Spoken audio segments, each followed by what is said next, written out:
జోగులాంబ గద్వాల్ జిల్లాలోని Congress party incharge Sarita Tirupathaiah జిల్లా కలెక్టర్కు వినతి పత్రాన్ని అందజేశారు.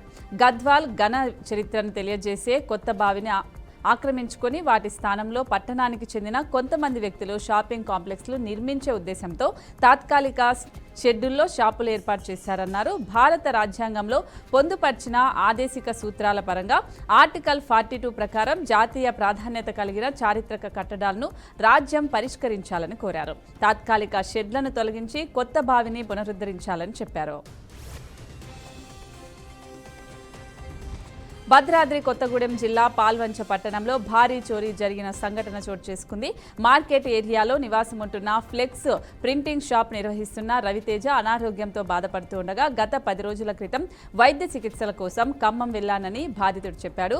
చికిత్స అనంతరం ఇంటికి చేరుకోవడంతో తలుపులు పగలగొట్టి ఉండటాన్ని గమనించి ఇంట్లోకి వెళ్లి చూడగా చోరీ జరిగిందని తెలిసిందే. అయితే ఇంట్లో ఉన్న 20 తులాల బంగారం, ₹1,00,000 నగదు దొంగతనం జరిగినట్లు బాధితుడు స్థానిక పోలీస్ స్టేషన్లో ఫిర్యాదు చేశాడు. బాధితుడి ఫిర్యాదు మేరకు పోలీసులు కేసు నమోదు చేసి దర్యాప్తు చేపట్టారు. కర్నూలు జిల్లా లాల్మాన్ పల్లె గ్రామంలోని ముస్లిం వ్యక్తులు ఈద్ నమాజ్లో నల్ల బ్యాడ్జీ ధరించి సంఘీభావం తెలిపారు. వాహ్ సవరణ బిల్లును ఆమోదిస్తే ముస్లిం సమాజానికి నష్టం వాటిల్లుతుందని అన్నారు. వాహ్ బిల్లుకు వ్యతిరేకంగా నల్ల బ్యాడ్జీలు ధరించి శాంతియుత నిరసన ద్వారా ముస్లిం సమాజం ఐక్యంగా ఉండేలా తమ భావాలను చట్టసంబంధంగా ప్రదర్శించేలా ముస్లింలు ముందుకు రావాలని ముస్లిం పెద్దలు కోరారు.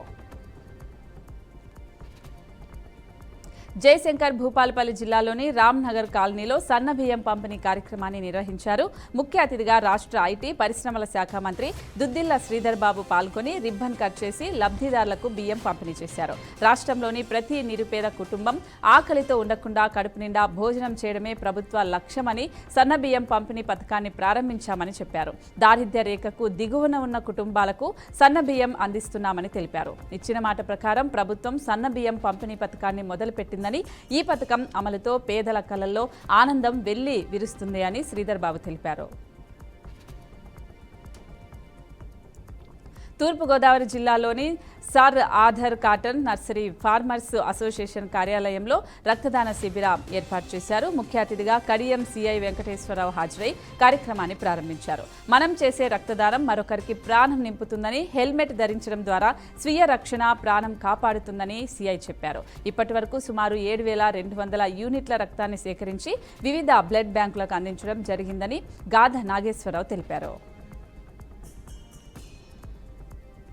నిజామాబాద్ జిల్లా బాల్కొండ మండల కేంద్రంలోని ప్రజా నిలయంలో కాంగ్రెస్ పార్టీ నాయకులు సమావేశం నిర్వహించారు. ముఖ్య అతిథిగా Congress party in charge Sunil Kumar, PCC అధికార ప్రతినిధి వేణుగోపాల్ యాదవ్ పాల్గొన్నారు.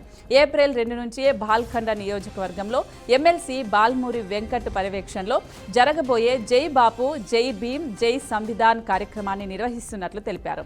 గత 10 ఏళ్లకు పైగా దేశాన్ని పాలిస్తున్న బీజేపీ రాజ్యాంగాన్ని అవమానపరుస్తూ రాజ్యాంగ స్ఫూర్తిని దెబ్బతీస్తూ అప్రజాస్వామ్య పాలన సాగిస్తున్నారని అన్నారు. రాజ్యాంగం ఇచ్చిన మత స్వేచ్ఛను కాలరాస్తూ కట్టు, బొట్టు, తిండి, పూజ అన్నింటిపైన ఆంక్షలు పెడుతూ ప్రజాస్వామ్య స్ఫూర్తిని కాలరాస్తుందని సునీల్ కుమార్ తెలిపారు.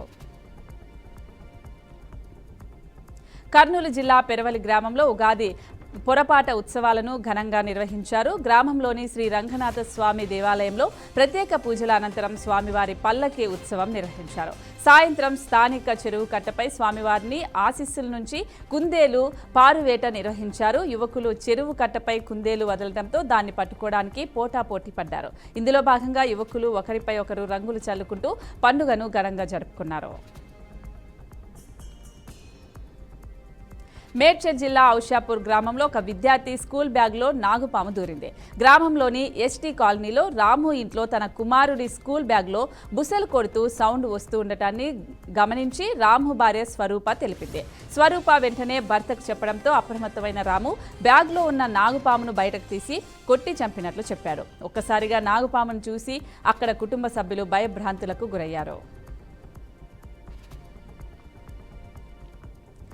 సత్యసాయి జిల్లా సోమేందపల్లిలో చౌడేశ్వరి అమ్మవారి జ్యోత్సోస్తక వేడుకలు ప్రారంభమయ్యాయి. ఆలయంలో అమ్మవారికి వేద పండితుల మంత్రోచ్చరణతో జ్యోతి సంఘం వారి పద్యాలతో అమ్మవారికి పూజలు నిర్వహించారు. అనంతరం అమ్మవారి ఉత్సవ విగ్రహానికి పూలమాలలు వేసి పూజలు చేసి ఊరేగింపు ప్రారంభించారు. తెల్లవారుజామున 2:30 గంటలకు జ్యోతి మహోత్సవం మొదలవుతుందని, దర్శనం కోసం వివిధ ప్రాంతాల నుండి వచ్చే భక్తుల కోసం అన్ని ఏర్పాట్లు చేశామని డీసీ ఈశ్వరయ్య తెలిపారు.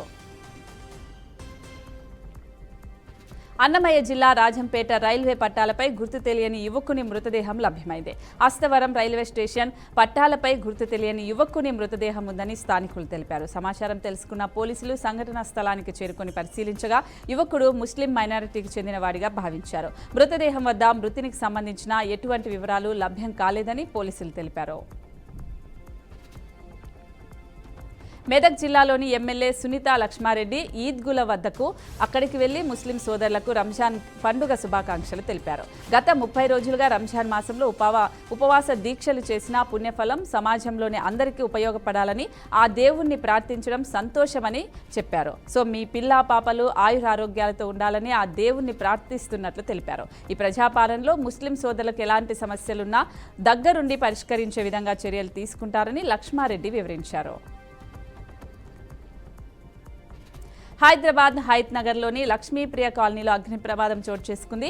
కాలనీలో ఒక స్క్రాబ్ గోదాంలో గుర్తు తెలియని వ్యక్తులు నిప్పు పెట్టారని స్థానికులు తెలిపారు. సమాచారం తెలుసుకున్న అగ్నిమాపక సిబ్బంది ఘటనా స్థలానికి చేరుకుని మంటలను అదుపులోకి తేవడానికి ప్రయత్నం చేశారు. ఈ ప్రమాదంలో దాదాపు 20 లక్షల మేర ఆస్తి నష్టం జరిగి ఉంటుందని స్క్రాబ్ గోదాం యాజమాని తెలిపారు.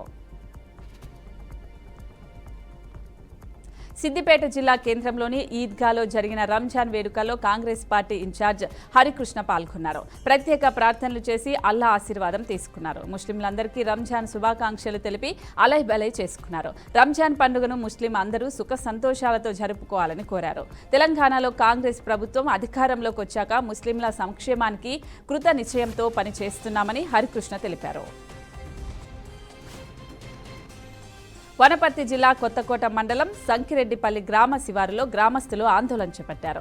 40 ఎకరాల్లో ఏర్పాటు చేస్తున్న ఫామ్ ఆయిల్ ఫ్యాక్టరీ ఏర్పాటును వ్యతిరేకిస్తూ ఎమ్మెల్యే మధుసూదన్ రెడ్డికి వ్యతిరేకంగా నినాదాలు చేశారు. కాంగ్రెస్ పార్టీకి ఓటు వేసి గెలిపిస్తే గెలిచిన తర్వాత ఫ్యాక్టరీ ఏర్పాటుకు ఎమ్మెల్యే మద్దతు ఇవ్వటం ఎంతవరకు సమంజసమని గ్రామ రైతులు ఆవేదన వ్యక్తం చేశారు. ఈ ఫ్యాక్టరీ వలన వచ్చే వ్యర్థాల వల్ల నీటి కాలుష్యంతో పాటు పంట పొలాలు కూడా కలుషితమై మా జీవితమే ప్రశ్నార్థకంగా మారుతుందని ఆందోళన వ్యక్తం చేశారు.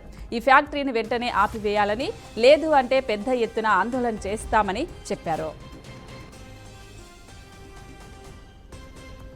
జగిత్యాల జిల్లా వెంకట్రావుపేట శివారులోని ఈద్గా వద్ద స్థానిక మార్కతే ఇంతజామీ కమిటీ మత పెద్దలతో ముస్లిం సోదరులు ప్రార్థనలు నిర్వహించారు.